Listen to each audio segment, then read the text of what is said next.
Hello, Tri-Deltas, and welcome back to another episode of Tri-Deltas in the TV Room. I'm Mindy Tucker, and I get the pleasure of serving as the interim CEO of Tri-Delta, and I'm so glad to be back with these ladies in the TV room again. We always have a great time catching up, and there's always good topics on the agenda. Today is no different. I'm joined, just for your reminder, by Lexi Legs, our program development specialist, who we introduced you to on our last TV room episode. Put her in the hot seat and learn a little bit about her. She may do the same thing to us today, I think. And then back with us again is Meredith Davies, our philanthropy specialist, and Avery Sadler, our event production specialist. I love getting these ladies together and talking. We all come at things from such different Tri-Delta experiences and different life experiences. And I just really enjoy talking topics with them, and I hope you do too. So last episode, we talked about Valentine's Day. We talked about the Super Bowl and all things Taylor and Beyonce. We had new music from Beyonce. We're still living in the glow of that as that's been coming out. I think I shared an update on my family ski trip. There was a lot of topics last time. So I know we put you on the hot seat last time, Lexi. I think you're going to turn the tables on us today. Absolutely, yes. I think it's about time that we get to learn a little bit about you all. So, rapid fire, I'm just going to call your name and ask a question and share a little bit about yourself. So, Avery, are you a morning person or a night owl? I don't think I'm either. I like to be awake during the normal hours of the day. I like to wake up at a normal time and I like to go to bed at a normal time. I don't know why you have to be an extremist. I would say if I'm if I'm either, I prefer getting up earlier than staying up later. But I'm normal. Gotcha. I wake up at like 7 and I go to bed at 10:30. I think that's pretty Yeah. regular. Yeah, I would say that's pretty regular for a young working professional. Absolutely. Meredith, do you prefer audiobooks or reading? Reading, I'm not good about it, but I'm trying to be better. Reading by the pool, specifically. Okay, Mhm. specifically by the pool. Absolutely. Mindy, what's the most adventurous thing you've ever done? Oh goodness, the most adventurous thing.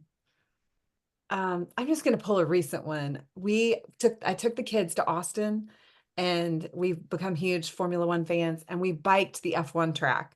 And I didn't think it Oh, was that yeah. adventurous until I got there and saw the first hill, which was one of those hills like you bike up, but you're like the pedals are moving, but your bike is not moving because it was such an incline.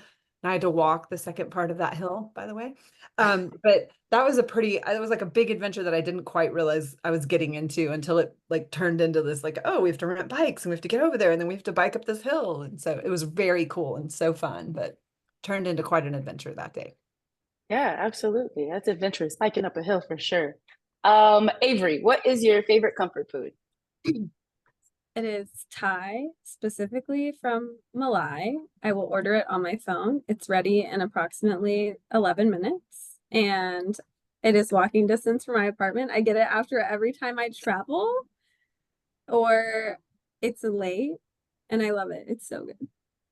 Yeah, Malai Kitchen is one of my faves. You just spoke to my Oh, heart. I always go there for their Thai iced tea too. So oh, definitely a it's good so spot. good. So So good. good. Yes. Meredith, what's your dream vacation destination? Oh, that's really hard for me. I've got three big ones right now. Greece, Belize, and Fiji. Don't know which order they're going to come in. I will take whichever one comes first, but always something by the water where I can see new creatures. Creatures are really important to me, so things I need to see: a loggerhead sea turtle, manta ray, whale shark. Okay, Can find cool. some of those at these places. Nice. So let us know what they look like. Take some pictures. Don't get too close, unless you're with a professional, of course. um, I'm sorry, lost my spot. Mindy, if you could instantly become an expert at any subject, what would it be? Uh, I think that it would be history.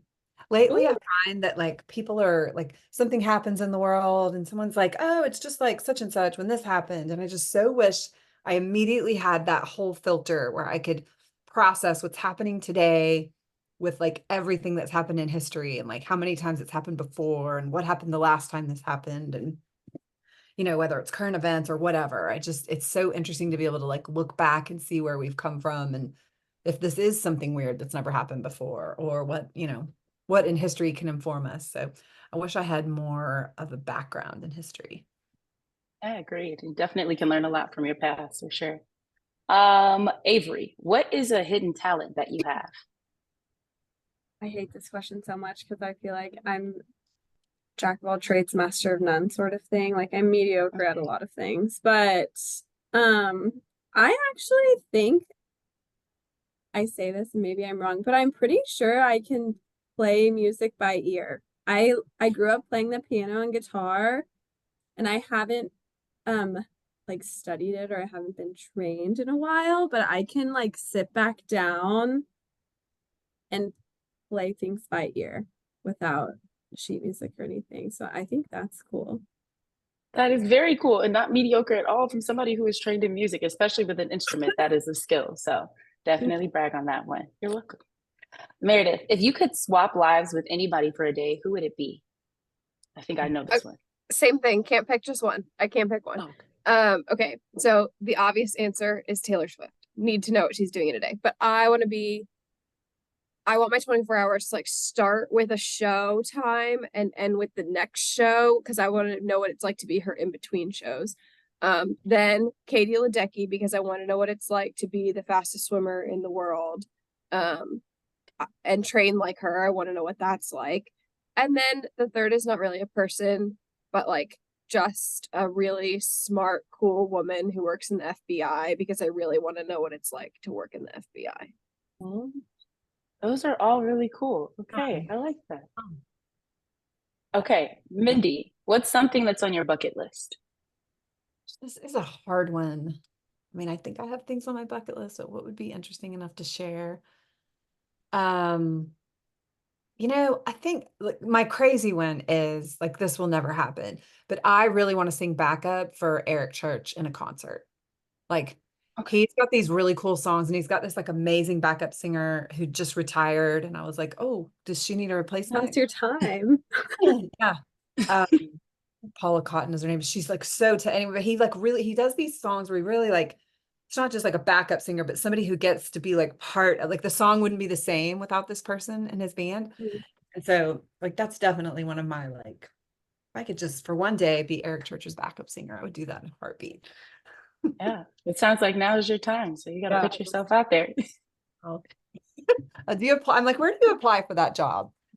I love it. Well, good to learn a lot about y'all. Thank you so much for playing along. I know some of those questions were out of the ordinary, but it's cool to learn about you all too. That's what makes them great and fun, is out of the ordinary. How else would we be talking about Katie Ledecky and playing music by ear and being Eric Church's backup singer? I think it's awesome. Thank you, Lexi, for turning the tables and putting us in the hot seat. So I think we're all a little exhausted at the moment because we have just emerged from CLC weekend. And CLC is our Collegiate Leadership Conference, for those of you who are listening.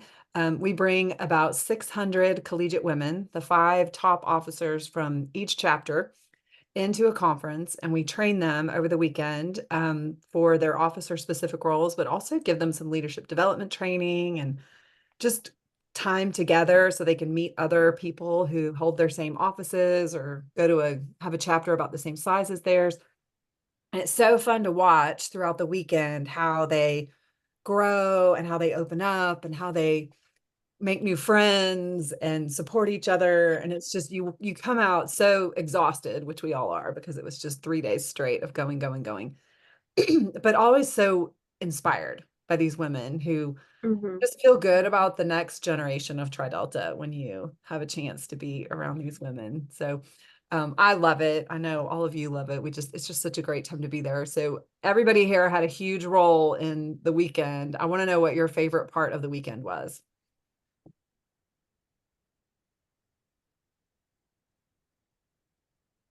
I feel like it's hard for me to pick just one, but if I would say, I definitely love the presentation of the collegiate chapter award winners, specifically because it's seeing the element of surprise is there.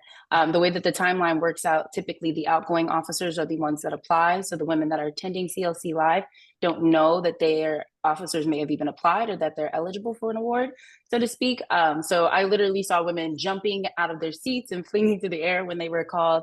And that was really magical. So so much to choose from, but that one was really special. Yeah. It was fun to, we gave a Howler Award this year, which is the highest collegiate honor. It doesn't get awarded every year. We have to have somebody that's really earned it and really met those expectations. So it was cool to see that presented to the officers from the University of Oklahoma this year. I love Yeah. Lexi plays a huge part in the awards process, but I also got to piggyback off of all of her work and kind of put it all together for the scripts and the announcements. And when I was reading the Sarah Ida Shaw Award winners application and nomination before I had like written it into the script, I got teary-eyed. I'm not even kidding. I had no idea who this person was, didn't know what she looked like, did not know her name before. But I started just reading her application and reading the things that people were saying about her, and was sitting at my desk and like actually had tears in my eyes because of how incredible the people around her, like how highly they thought of her. It was so cool. So it's really cool to see the great work that these people are doing, but also how other people acknowledge that and recognize that and like want to lift each other up. Yeah. So sweet, so sentimental. She was really articulate when she Yes. Yeah. Even her, yeah. Just seemed like a nice, sweet girl. Yes, and that is woman. Callie Heckman, in case you all were wondering, from Alpharetta, Georgia. So shout out to Callie, sorry. Yeah. Meredith, what about you? Okay. I got to facilitate Body Image 3D for Kenyon, our chapter that was initiated and installed during CLC weekend. So that was a really special moment for me to feel like I was a part of their journey and spent a lot of time in that curriculum. We know that our Body Image 3D program was part of the reason why they wanted TriDelta to come to Kenyon. So to be able to facilitate that for them and be a part of, what they wanted to get out of their TriDelta experience really meant a lot to me. And then my other heartwarming piece was that I met my great grand little Lydia, who just so happened to be there. I had dinner with my sisters from Rhodes, and they were like, "Who do you know that we know?" And so I said that Katie Kanzler was my great grand little, and one of them jumped out of her seat and said, "She's in my family," and we got up and we hugged. And then I saw him a couple other times in the weekend, and it was just a very cool moment of TriDelta working in mysterious ways. I had never even thought of that, but the legacy of our legacy in our chapter is still there with these women who are showing up this CLC weekend. I had never thought about that until you mentioned that story over the weekend. We have connections with these women. We just don't think about that. And fun for you to there you were. You got to give her a hug. I think that's so great and fun. I love that for you. Oh. Now it makes me want to go find my whole lineage down. Who's still there? Well, one of the things I really enjoyed, other than just all the things you guys talked about and just the, getting able to meet these women and be with these women, the speaker, Tara Renzi, was so good. And not only did she speak, she led that panel where we had collegiate women talking about their experiences and how they've grown and how they've developed and how they've stepped into fearful spaces, which I just love that sort of peer-to-peer, you got women in the audience who are about to take on these officer positions, and then these women who've been there up on the stage talking about how they stepped into fear and did things that were outside their comfort zone. I just love that. One of the things Tara asked them, and now it's going to shift into hot topics here. I'm going to ask all of you guys is what their butterfly goal was. And so a butterfly goal is just something big that you have thought about doing. You've always wanted to do. Her butterfly goal was wanting to be on a game show. Then she showed that hilarious story of totally just messing it up for $50,000. I think is what it cost her, $25,000 on the $25,000 pyramid, having Michael Strahan make fun of her. She had a great comeback though. She won the money in the end. And when I did the podcast with her, I actually talked to her about my weird butterfly goal that developed a couple of years ago when I decided I was going to be what I thought was an Olympic sprinter again. And I did actually run the 50 meter in the senior games here in San Diego. Now it ended quite differently as I ended up tearing my hamstring off and had surgery and took 6 months to recover from that. But still glad I did it. It was a huge, like, for me, it was like a huge thing. I just like and later in life realized I could still run fast and like maybe I can do this. And my friends thought I was crazy and maybe they were right because I did get hurt, but still would do it again. Like it was just so cool to step out in faith and something like that. Just like, I can do this. I'm going to push the envelope. I'm going to go a little further than everybody thinks I should.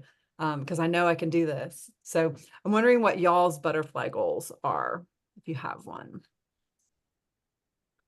I have had the same one my whole life. And now every time I think about it, I'm like, I should quit everything and pursue this, but it's expensive. I have always wanted to be a pilot. Maybe not always, but in my like later high school years until today, still I feel this way. My dad is a pilot and I traveled so much growing up. Like I love it. Whenever I felt crazy in high school and people were like, if you had to get a tattoo, what would you get? I always said an airplane because I just thought that was cool. Never did it. I don't know if I ever will get a tattoo, but I still think if I did, that would be the one that I would get. And now our office here in North Dallas, Addison, sits direct across the street from a private airport. And so all day I just look at these people, and not commercial airplanes, but people in little tiny private planes. And I'm like, that could be me up there one day. So that is definitely mine. I feel like I'm losing so many brain cells though that you need to be a pilot. You know? You are still young, girl. I know I'm still young, but it's expensive. It's like 10,000. Well, I'm probably even being naive saying that, but I remember reading something that it's like a $10,000 starting cost. Yeah. I don't know if I can get a scholarship or something. Yeah. Maybe. I love it. You should do it. Lifelong dream. You're right by the airport. You can just hop over after work and take your class. I actually could. And I met someone one time who she actually was older than me. I think she was like in her 40s or something. And she had told me this. She goes, I've always wanted to be a pilot and I just signed up. You can do this like co-pilot class thing and you sit with someone and I don't think she was really becoming a pilot, but she got to fly a plane, and that was cool. And so if I don't become a pilot, I need to do that one day. Yes. Mm-hmm. We're here for it. You should do it. Yeah. Thank you, everyone. Maybe I will. Definitely. All right, you two. Butterfly goal. Well, Meredith, you want to go? Okay. Mine is to travel the world by boat. By sailboat. I first would like to by sailboat. Yes. A little like a 50-foot catamaran sailboat with like a couple people. I first would like to cross the Atlantic Ocean from Africa. And then would like to do the rest of it. I'd love to go through the Panama Canal. Love to just see as much of the world as I can, which goes back to my love of creatures. Like I want to see animals. I want to see places. I want to see natural beauty. I follow this couple on YouTube, Sailing La Vagabond, and they sail around the world as that's just their life, that they live on a boat full time. And, after you do that for 3 months. Van life, but boat life. Yeah. Yes. But, just it's every time I think about it, I'm like, and then something breaks. And then I'm in that movie where Shailene Woodley, like, oh, is it? I can't even watch it. I don't even know what actually happens, but where one of them dies. I'm like, this is what would happen if I tried to do something like this. So I need to stick to something. Let's be more optimistic about your butterfly goal. That's crazy. A sailboat. That's with a motor. Like it has a motor. Yeah, no, but, okay. More advanced than you like just turning the sail. Yeah. Okay. Cool. All right, Lexi, can you one up that? No. But mine is still pretty lofty for me, and I think that's all that matters. I think that my butterfly goal would be to be a keynote speaker at a conference, specifically a women's leadership conference. Yeah, right. I feel like that On is the way right up there my already. alley. Well, Thank you, friends. you're like halfway there because you were our MC all weekend at CLC. Yes, You're yes, like, and I don't think that I would have put myself out there unless Avery put me out there and suggested that I do it. So I always give that credit back to you. So thank you for that. But I think just this weekend kind of inspired me to see myself in that role. I've kind of always done it, especially because I think my first ever leadership conference was CLC. And the way that I felt after hearing keynote speakers, feeling so empowered, feeling so encouraged and confident and capable after them, I would love to be able to do that for someone else. I still don't know exactly what I'm going to talk about yet, but I've got time. So we'll get up there, collect some data, do some research, figure out what's relevant for the working woman and a woman leader, and go from there. you do have time. I can see all three of you achieving your butterfly goal. I just want to say that. Thank you. I think, Thank you. and you know what the other thing is, because you were talking about Avery, you know, sort of pushing you into that, Lexi. I think I've heard so many people on the podcast tell the story of, I didn't really think I could do this or see myself there, but then my sorority sister pushed me into it. My Tri Delta sister said, you need to go do this. And so I think that's our role for each other so often in these Yeah. dreams and goals. Say, I can see you being a pilot. I can absolutely see you being a keynote speaker. I can see you on the boat. It's all going to go well. Like that's what we do. We lift each other up and push each other along and see Yeah. things in each other that we maybe don't see in ourselves. Mhm. And Agreed. everyone saw it in Lexi. I remember when Avery told me that she had this awesome idea, I was like, yeah, duh. And you don't know this, Lexi. Well, maybe somebody else told you, but every time you got on stage, everyone in the back was like, yeah, she has it. She has it. Oh, Yeah. It was awesome to watch you up there. yeah, I definitely felt all the Delta love this weekend. My cup was so full of love and encouragement from everybody. So definitely every year I say CLC is my favorite. This year is absolutely by far my favorite thus far. So we'll see what happens next time and how we'll top it. But it was very This one fun. was so good. I don't know what about it was so good. Well, Lexi, I think you played a huge part in making it so great. But there just like every little piece of it was so good. I don't know. I just There was- loved it. I had such a great time. There was new light, new energy, new enthusiasm. I feel like Yeah. like every year it gets better and better, and these officers knew why they were coming. They knew what they were supposed to be doing, and they all seemed really happy. It was really nice to see.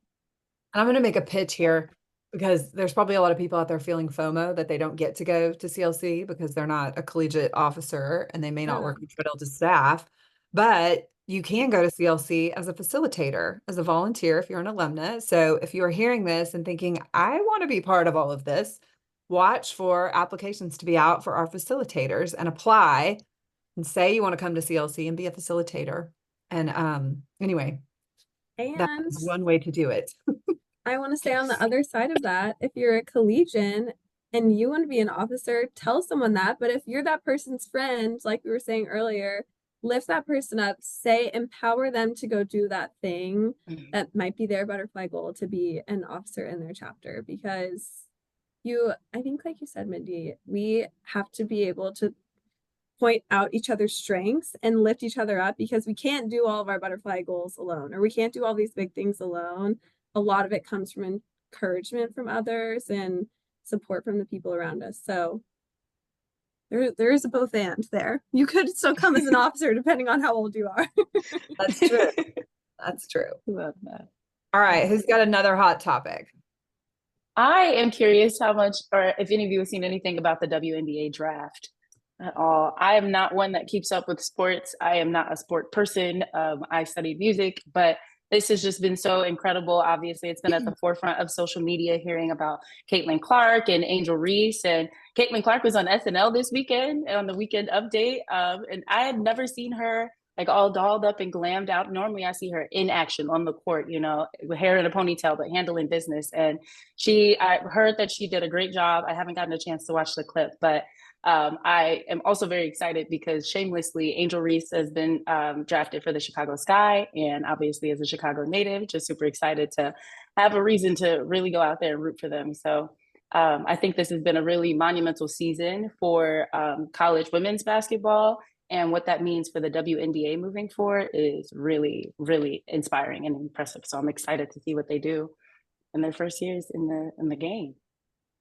It's been really fun to watch. I do follow sports, so my feed has been full of what was cool was some of them just came to support other people on their team, and then they ended up getting drafted without really knowing they were, like, there's so many cool little stories and how they all like showed up to support each other, which I think women do inherently. It's just what we do. So it was cool to see that side of it and how it's playing out. And they're all like one or two people are sort of lifting all the boats, which is really amazing for these athletes. Right. I think another butterfly goal, if I had one, is if we could get Caitlin Clark to join Tri Delta. I know she's on her way out the door, but those women to recruit her, that'd be great. Yeah, and all those coaches tell them that they can't join, and it's not true. And I wish that we helped more athletes join Tri Delta and see that there's a place for them here, because there are people like me at Rhodes.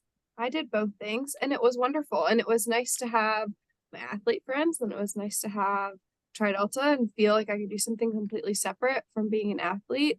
But I also just wanted to say that that game, Iowa, who were they playing? That it was the most watched game on ESPN ever. South Carolina. People need to stop being mean about women's sports. These women are out here absolutely crushing it. Like, just domination. And I don't want to downplay their athleticism because they are all wonderfully athletic. But some of those outfits last night slayed. They looked so good. It was so different to see that, like you said, Lexi, so different to see them all dressed up. Right. But they took that opportunity and they ran with it, and they looked so good. Yes. They look beautiful. Everybody was like so tall and glamorous too. So it was such a cool show to see, or sight to see, I should say. And this morning, so I've been taping podcasts this week. I had a chance to interview somebody her name's Taylor Terry. She went to college. Her mom played basketball. She went to college at Maine. That's where her mom played basketball. And her mom always pushed her into basketball, but she's always been an athlete. She's now the tight end on the Cincinnati Cougars, which is a semi-pro female football team. And she's killing it. She's a mom and she's playing football part-time. And I'm like, girl, what are you doing? Crazy. Coolest story. And she was talking about how this whole basketball thing and all of the attention around it has really lifted all women's sports up. And she is feeling that as a member of the Cincinnati Cougars, just how much more women's sports is getting attention. And in fact, Jason Kelsey invited them, just because everything has to come back to Travis Kelsey and Taylor Swift at some point. Jason Kelsey invited them to come in person to his podcast taping of, what's it called? New Heights. Is that what it's called? Yeah. The Jason Travis podcast, when they were in Cincinnati and they interviewed Joe Burrow, but her whole team got to go and be a part of it. So anyway, just to bring everything back around to Taylor Swift. So interesting to know that she's like feeling the love of, sort of women's sports in general. Yeah. Incredible. All right. Who's got another hot topic? Okay. Bachelor finale. Okay, I was a little annoyed that they said it was going to be the most dramatic, never been seen before. Joey can't even watch it back because he was so devastated. But then it wasn't really like that. But again, back to the women's empowerment, Daisy and Kelsey meeting up the morning of the proposal, riding over together, the conversation that they shared, everything that Daisy said to Kelsey, and both of their storylines, they just seem like such beautiful people. They were nice to each other. Oh, they were so kind to one another. Them two especially, I feel like were kind throughout the entire season. Like this wasn't a character flip switch at the end and like, oh, now we're buddy and we're nice. Like they were both so great the entire season. And for those that don't know, his selection, Hmm. woman he felt the connection with, was a Tri-Delta. Our sister. What's Our her sister chapter? What Kelsey. chapter? Rhodes? Louisiana Lafayette. She is same age as me. So I think she joined Tri Delta in 2016. And I spoke to the women from Louisiana Lafayette at CLC, and they're like, yeah, we went and we found her composite and we sent a picture of it to her and she liked it. We're all just feeling we're all a little extra starstruck because she's a Tri Delta, and I think she really embodied what it means to be a Tri Delta and showed the world what Tri Delta is and who we are. And in the last episode, they called Kelsey kind and bold, and I was like, little do you know what you just said. Right? On I point, love on that. point. Yeah, but it was a really good season, and I feel like people are coming back to The Bachelor, so Yeah. balls in the Bachelor's court to make these next couple of seasons good. Joey is perfect. My fiance was getting so upset every time I said that. I was like, but he's perfect. I'm sorry. I'm never going to meet him. And he is. But he really did bring back all of the great energy to The Bachelor. But who, I know. not Jerry, Gary, Gary, his girl, Teresa, broke up.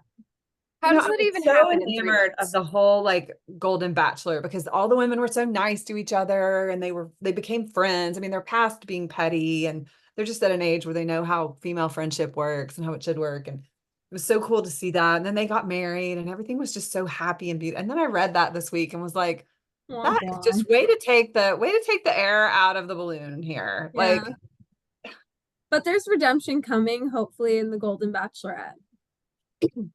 Gonna be. so that one's coming What'd you say? next. Oh yeah, Yeah. I think it's I think that's next. I don't know if Jen is coming first or the Golden Bachelorette. Okay. Well, Not sure. can always count on the Bachelor to be there for the next one, right? There's always I more. know. It's very true. My Monday nights are typically booked. You will catch me watching.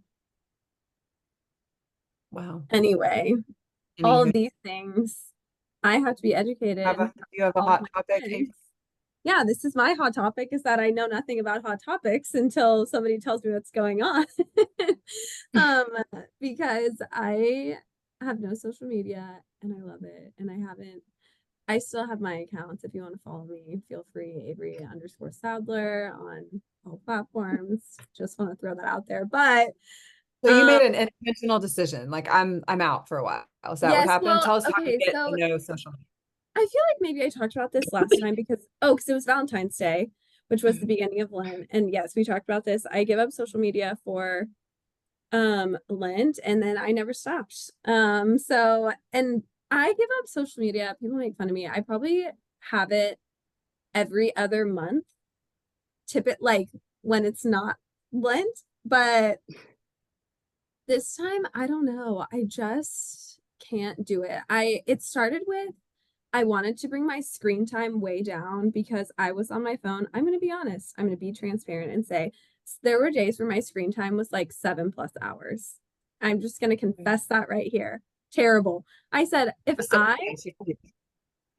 I'm doing something if I'm on my phone for 7 hours, I could be like I could go be a pilot, or I could go learn, I could go get my master's, or I could go do all this stuff. But instead, I'm sitting here for 7 hours on Instagram or TikTok or whatever, doing nothing.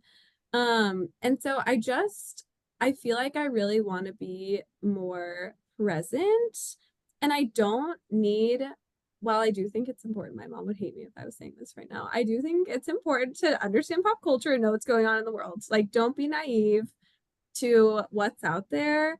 But I don't need to be worrying about my 7th grade, science partners, whatever, who I still follow on Instagram. And then I'm like talking about it with my friends, like, oh my gosh, did you see, blah, blah, blah, blah, and why? Like, it's just a waste of my time to be so concerned with that. Now, the other side of it is I don't see things that everybody else is talking about, and then I really have to be caught up. Like we were talking about TikTok trends over CLC, and I know none of them because I'm way behind at this point. But Lexi asked a really good question when I brought this up earlier. She said, I'm titling it The Irish Exit of Social Media, or do we have to make it public? And I think I just don't love social media because I hate that we have to draw attention to everything that we're doing. And so I feel like the announcement of it is dumb. Why does anybody need to know? She just like went off. And also, Yeah. no one cares. Like, I think that's what nobody cares if I'm going to be posting on my Instagram story or not, what I'm doing. And the people who need to know will know.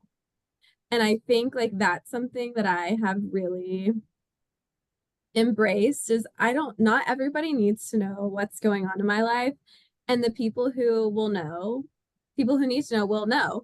Like, for example, I don't know, I think I told you guys this last time, but I found out that I'm moving to Boston, and I don't think that I've put that anywhere publicly, but all of the people in my life who I wanted to know, like it came up in a conversation, or I told them, hey, guess what? This is what I found out. But little Sally Walker doesn't need to know that I'm moving to Boston, I just don't need to publicize those things. So that got way too personal. This is why I don't know. I don't know any hot topics. No, I think this is a real dilemma for some people. Like the problem I've always had is my work has always been tied to social media somehow. So when I was, in charge of Marcoms at TriDelta, I needed to know what was out there. I needed to watch and see. And so it was hard for me ever to take a break or to step off, because I feel like there's some connection to my job and there always has been for no matter what I've done to social media. But I do think I've been posting less and less, I think, just like kind of life updates or, hey, we did this or whatever, because I do have friends out there that this is kind of how we keep in touch, because I've lived in so many different places and we don't all talk on the phone and, or text or whatever, but we're all kind of seeing what's going on in each other's lives. And I do like that part of it. But yeah, I just haven't ever found a way to, while I've sort of, shortened the amount of time I've spent on there personally, I feel like it's attached to my job, no matter where I go and what I do. I have to. And I think that's the hard thing about or maybe it's not hard, it's just adapting. And I would like to clarify, I don't think social media is the worst thing ever. I just learned that it was bad for me in my life and how I was spending my time. But, oh, guys, I lost my train of thought. But yeah, okay, that's all. Don't get me off. Good. What do you guys I'm think? stepping off the soapbox about it. My mom has always said to, well, she has two pieces of advice. One is to be a little bit more in the gray, and the other one is to be a little bit more mysterious, and that people don't need to know everything about you, and that they don't need to know every opinion you have. Because if you know me, I'm opinionated and I have a lot to say about a lot of things. So every time I'm like thinking about posting something on social media, I think, do people need to know this about something that I think? Do they care? Is this hurting my mystery factor? And because of that, I have not posted on the grid since the Taylor Swift concert last year. And I haven't had anything important enough to post about in 13 months, and that's okay. And I will say I did see Avery open Instagram to check one thing, and I saw her be like, oh my gosh, here's something that now I'm going to worry about. So yes, I think it is. You watched me mind spiral. Yes, like yes. I pulled something up, and then if I hadn't gone and looked at that, I would not have been in like an anxious state for the next however many hours that I was. So yeah. So I wonder, you know what? I wonder if you seeing that same thing, had you not given up social media, if it would have caused as much angst, or you would have like perceived it the same as you did, like having had the separation and then stepping into the moment and like the jarringness of it. Like, I wonder if it's different because you've taken a break. Probably, because now I get on and I'm like, what the heck, everyone? What's going on? Yeah, definitely. Kind of like me when I don't watch the news for a while. I try to separate myself from the news from time to time because it is so negative all the time. And every once in a while, I'll turn the local news on or the evening news, the network news, and I'm like, oh, that was a lot. I need some space. It's a lot, when you're not used to that incoming all the time like that. Yeah. Yeah. I Hard. feel like for me, I mostly am just a consumer of social media, specifically TikTok. And what I like about TikTok is how fast the algorithm adjusts to your interests.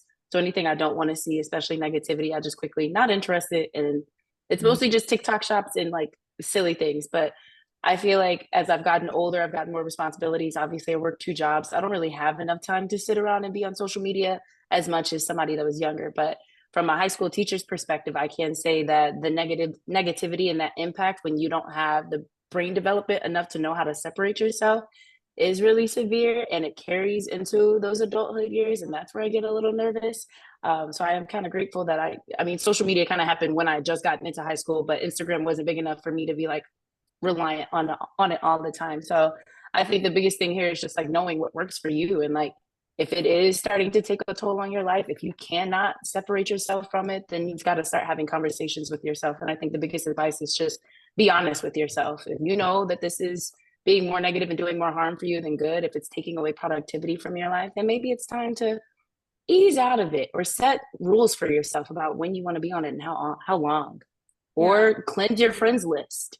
That is a big thing I'm seeing a lot of people do, is starting to cleanse their friends list and keeping all of their social media close friends essentially. But I feel it's just for fun.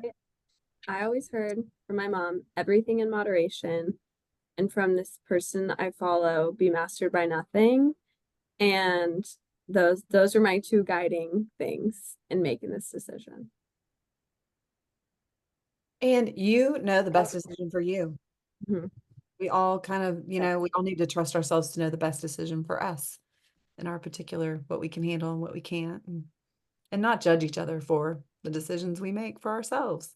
Yeah, exactly. Yeah. All right. Well, we covered a lot today. You did. Sports, The Bachelor, social media, all of our favorite things, and butterfly goals. And I love it.